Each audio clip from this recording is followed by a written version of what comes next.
తర్వాత అధికారం అందం ఎక్కువై అందరినీ ఉద్యోగస్తులందరినీ అణగదొక్కే ప్రయత్నం చేస్తూ ఉన్నారు.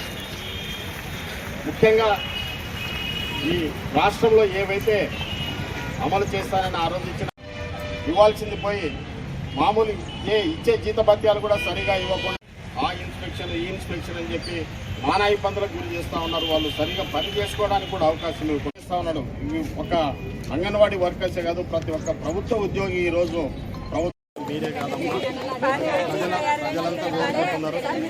ఒక విషయం ఖచ్చితంగా పెడతామమ్మా. పోయినసారి సిపిఎస్ గురించి మేము పెట్టాము. చాలామంది టీచర్లు అడిగారు, చెప్పాము. కానీ వాళ్ళు జగన్ ఒక అవకాశం అని చెప్పి ఆయన మోసపోయారు. ఇప్పుడు మోసపోయినాం, ఆల్రెడీ అందరూ మోసపోయినాం. మీరు ఒక్కరే కాదు, అందరూ మోసపోయినాం. ఈ వర్గాలు అందరూ మోసపోయినాం.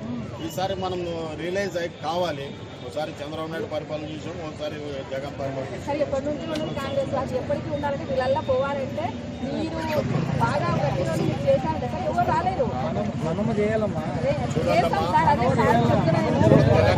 తెలంగాణలో మార్పు వచ్చేసింది, ప్రజల్లో మార్పు రావాలి.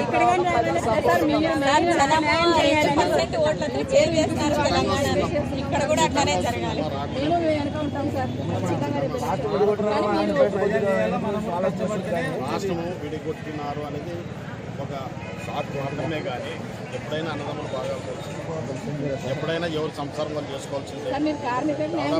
ఖచ్చితంగా చేస్తాం.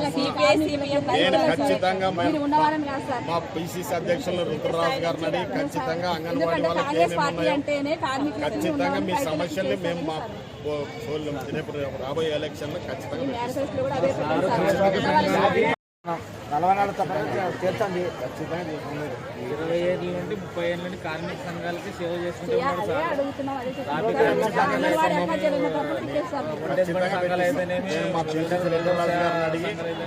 ఖచ్చితంగా రేపు మేనిఫెస్టో కమిటీ 21 డిసెంబర్ రాహుల్ గాంధీతో అంటే మన ఆంధ్రలో ఏం అమలు చేయాలనే దానిపైన అక్కడ ఏసీసీ మీటింగ్ జరుగుతుంది.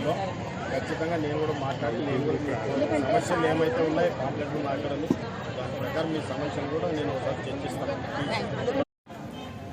ఈ జగన్మోహన్ రెడ్డి గారు పాదయాత్ర అప్పుడు ఇచ్చిన మాటలు ఏవైతే ఉన్నాయో వాటికి తిరోగమన దిశగా ప్రయాణిస్తూ వాళ్ళకు రావాల్సినటువంటి వేతనాలు కూడా ప్రతి నెల చెల్లించక, అదేవిధంగా అంగన్వాడీలని ఒకదాని చోట మెర్చి చేసి పౌష్టికాహారం సరిగా అందించక నానా విధాలుగా అంగన్వాడీ వాళ్ళపైన లేనివి లేకపోయినవి అన్ని విధాలుగా ప్రతిరోజు ఎవరో రావడం, అంగన్వాడీ ఇన్స్పెక్షన్ అనడం, వాళ్ళని నానా ఇబ్బందులకు గురి చేయడం, ఇది చాలా మనం దీన్ని తీవ్రంగా ఖండిస్తున్నాం.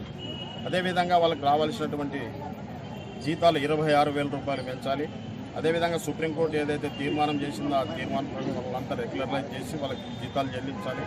అదేవిధంగా వాళ్ళ రిటైర్మెంట్ అయితే 5 లక్షల రూపాయలు ఇచ్చి 50% వాళ్ళకి నెలసరి వాళ్ళ జీతంలో 50% పెన్షన్ అందించాలని, గ్రాట్యుటీ అవన్నీ చెల్లించవలసిందిగా మేము కాంగ్రెస్ పార్టీ తరఫున డిమాండ్ చేస్తూ ఉన్నాం. ఖచ్చితంగా వాళ్ళకి అన్ని విధాల సహాయ సహకారాలు అందిస్తామని వాళ్ళ సమ్మెకు మద్దతు తెలియజేస్తున్నాం. Lakshminarayana Reddy, PCC general secretary, ఎమ్మెన్యూ నియోజకవర్గం ఇన్ఛార్జ్.